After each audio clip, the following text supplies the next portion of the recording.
parce qu'on se pose la question, à qui pour remplacer Varane, Kimpembe je vais vous entendre. Voilà. Est-ce que vous avez des petites idées ? Il y a beaucoup de pistes, évidemment, il y a des valeurs sûres, mais... Plus que des idées. Oui. Grégory Schneider ? Les deux ont fait place nette. Je pense que Konaté, de toute façon, a été programmé pour suppléer. Bon, déjà, t'as Upamecano, t'as le Cador. Hein. T'as le mec. Pour vous, ouais. Non, mais alors, il s'est installé. Pas que pour moi. Hein. Non, mais c'est-à-dire le mec autour duquel tu vas pouvoir faire les finitions. Donc, t'as le grand joueur, t'as lui. Et alors, je vais vous dire, et regardez bien ce qui va se passer demain. Je mets une grosse pièce sur Monsieur Fofana. Ah ouais, c'est Fofana. Oui, parce qu'il a retrouvé là. Alors, comment dire, c'est un joueur particulier, c'est un homme. Comment je pourrais dire ça sans le. Disons que c'est parfois quelqu'un d'un petit peu léger, d'un petit peu tête en l'air, d'un petit peu. Mais la vitesse avec laquelle il arrive à être efficace. Par exemple, il est blessé 6 mois et au bout de 2 matchs, il met tout le monde sur le banc, que ce soit à Leicester, que ce soit. Il met tout le monde d'accord. C'est-à-dire qu'il a quand même un potentiel complètement hors zone par rapport à un mec comme Koundé, par exemple. Croyez-moi, il n'y a pas photo. Alors après, l'idée, c'est que le mental ou la construction de l'homme suive et puisse tenir le joueur à ce niveau-là, ce qui n'est pas encore tout à fait le cas avec lui. Il n'a pas ce côté un peu rigoriste qu'a Konaté mais inévitablement vous allez le retrouver sur la tartine, je peux vous le dire, ça fait guère de doute. Donc d'accord, et vous êtes d'accord Cédric Chasseur, autour de Konaté, de Fofana. Surtout, oui, et puis surtout, je rejoins ce que disait Grégory sur Upamecano. C'est que ce qui est incroyable, c'est de regarder les premières prestations d'Upamecano en équipe de France. Et regardez ce qu'il fait aujourd'hui. Mais c'est le jour et la nuit. Et moi, je me souviens très bien du premier ou du deuxième match d'Upamecano, mais je me dis, mais jamais il ne va s'imposer en équipe de France. Ils ont joué ensemble déjà tous les deux contre l'Australie. Hein. Oui, non, mais c'est même avant ça, sur les matchs éliminatoires ou sur la Ligue des Nations, Upamecano est presque catastrophique, malheureusement. Il met pas un pied devant l'autre, il subit la pression plus qu'il ne la supporte. Comme quoi, faut pas les condamner. Et c'est vrai que le Bayern lui a fait beaucoup de bien, ce passage avec le Bayern, et il s'est trouvé une certaine stabilité, et derrière, il a assumé le statut, et aujourd'hui, il fait figure presque taulier de cette défense, avec Konaté qui vient faire un schéma naturel finalement de charnière. La question en fait, c'est de savoir si Didier Deschamps va rester sur ce schéma à 4 ou à 3. A priori, il va garder ce schéma à 4 qui avait fait un peu fini la Coupe du Monde pour l'équipe de France. Le schéma à 3 est presque enterré.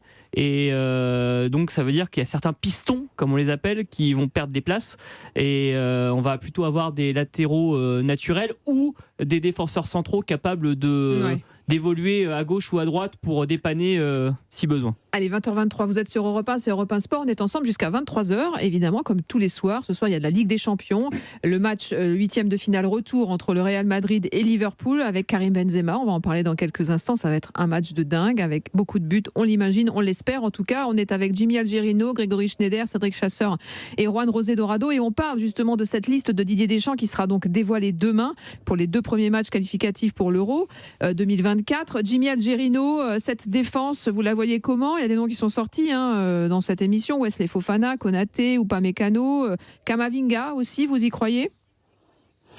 Oui, en fait, ces noms pour dépanner à gauche. Puisque ils y étaient en tout cas pour la Coupe du Monde, donc ils y seront. Mais comme surprise, ça n'est pas une. Mais bon, je crois que le bon championnat de Pavard et le bon parcours du Bayern de Munich, qui pour moi risque d'aller au bout, je pense que pourrait peut-être le relancer. Et puis moi, pour la surprise, je mettrais plutôt le défenseur du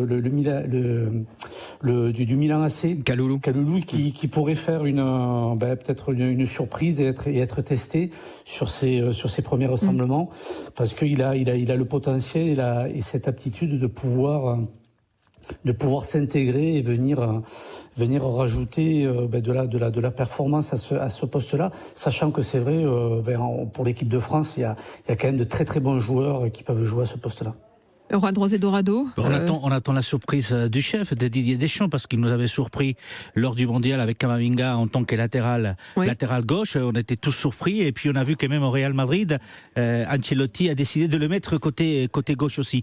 Mais c'est surtout les latéraux qui inquiètent, entre guillemets, les Espagnols. C'est ça où on n'a pas encore très bien compris pourquoi Camavinga était du côté gauche, pourquoi Koundé, qui avait joué beaucoup avec Séville dans l'axe de la défense, a été déplacé sur la droite. Mais on a vu qu'en fin de compte, après ce mondial, les choix qui avaient été faits par Didier Deschamps n'étaient pas si bizarres que ça, puisque, encore une fois, Camavinga se retrouvait sur le côté gauche en défense avec Ancelotti. Oui, mais la remarque de mon confrère est quand même, je trouve, particulièrement pertinente, parce l'axe a énormément supporté. C'est-à-dire que Koundé a quand même pris des vents, il a été parfois en difficulté. Contre les Anglais, Saka fait une musique à Hernandez sur son côté. Et ce que je veux dire, c'est que par contraste, la force de l'axe, c'est-à-dire du duo Upamecano, Konaté, Varane, du trio, ils ont vraiment porté la maison, y compris Loris, qui a vu pleuvoir les centres sans arrêt parce que ça arrivait dedans. Non mais c'est-à-dire que c'est eux qui ont tenu la maison, parce qu'ils ont effectivement souffert, comme le dit Juan José, ils ont effectivement énormément souffert sur les côtés. Oui, alors vous me parliez de Lloris, justement, ça enchaîne parfaitement, puisqu'on va parler des gardiens. C'est l'autre grand sujet qui nous anime. Lloris et Mandanda, qui ne sont plus en équipe de France. Le chantier est ouvert. Il y a des noms qui s'imposent naturellement. Jimmy Algerino. Mais Maignan, pour moi, reste quand même le gardien qui le devrait, successeur assumé. De passer de 4e ou 5e à titulaire à ce poste-là. C'est vrai que il y a Areola qui pourrait éventuellement, par rapport un peu à l'expérience, par rapport à son passé. Ouais, mais il n'a jamais vraiment confirmé. Il n'est pas un peu sorti des radars? Vous pensez pas qu'il a quitté un peu le... Il a quitté, mais bon, ça permet quand même à Deschamps aussi de pouvoir se reposer, parce qu'il aime bien ça, d'avoir des joueurs un petit peu qu'il connaît bien, qu'il a eu, qui sont là depuis quelque temps. Ouais. Mais bon, Maignan si c'est largement. Alors, Jimmy, en studio, ils sont pas d'accord. Non, mais si c'est pour mettre une chasuble et porter des plots, tu peux aller chercher un agent de la DDE quand même. C'est peut-être pas la peine de t'embarrasser d'Areola, parce qu'il ne joue guère, ce garçon. Arrive un moment, il n'est pas interdit de penser que le fait de jouer de temps en temps peut te faciliter l'accès à l'équipe de France. Enfin, je veux dire, c'est pas une mise en repos. Il a peut-être des dossiers sur Didier Deschamps, on ne sait pas. C'est peut-être ça qui lui permet d'avoir l'équipe de France. Je reste surpris. C'est une énigme. C'est un magicien merveilleux. Si tu joues jamais, non mais à ce compte-là, on peut y aller, Céline. Je veux dire, voilà.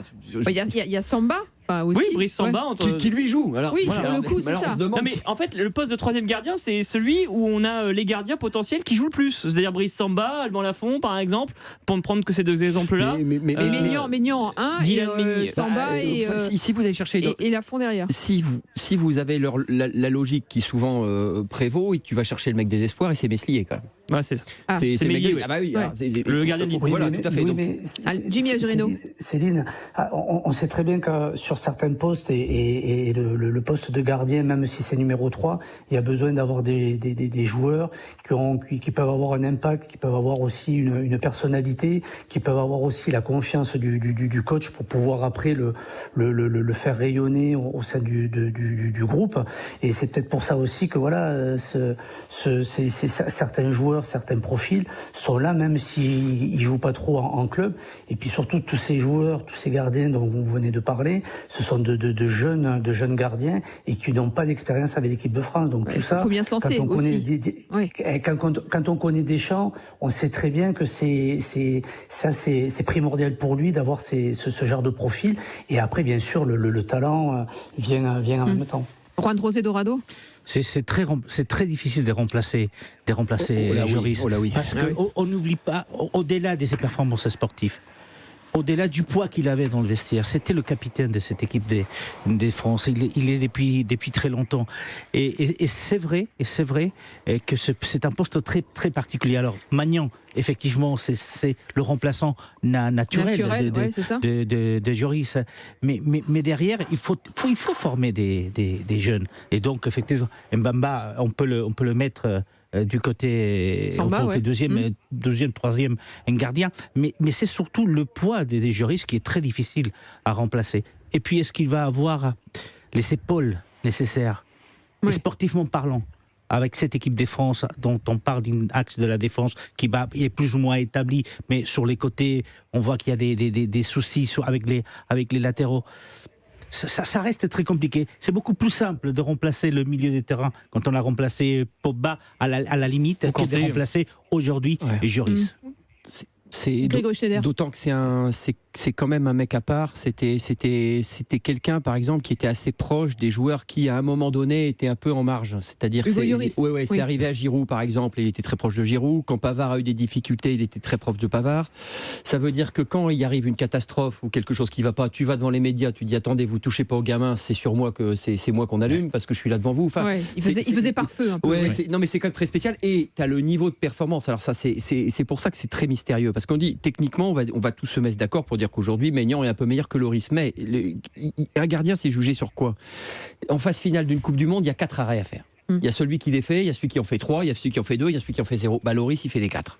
Regardez en 2018, regardez ce qu'il a fait là contre les Anglais, il a été phénoménal. Contre le Maroc, quand il n'y avait plus rien qui tenait, ils étaient emportés, tu voyais plus que lui. C'est-à-dire que c'est quand même un... C'est le dernière balise. Ouais, c'est un peu la dernière balise parce que ce sont ces joueurs-là, donc ce sont des joueurs particuliers avec des... Et tant que tu n'as pas éprouvé ton gardien dans ces situations-là, tu ne sais pas. Donc je pense que Lloris, quand même, vous savez, on était quelques-uns à penser, en sortir de la Coupe du Monde, qu'on avait eu le meilleur, nous. Qu'on avait le meilleur gardien, très franchement, aux séries de pénalty près, parce que tu peux penser aux Croates.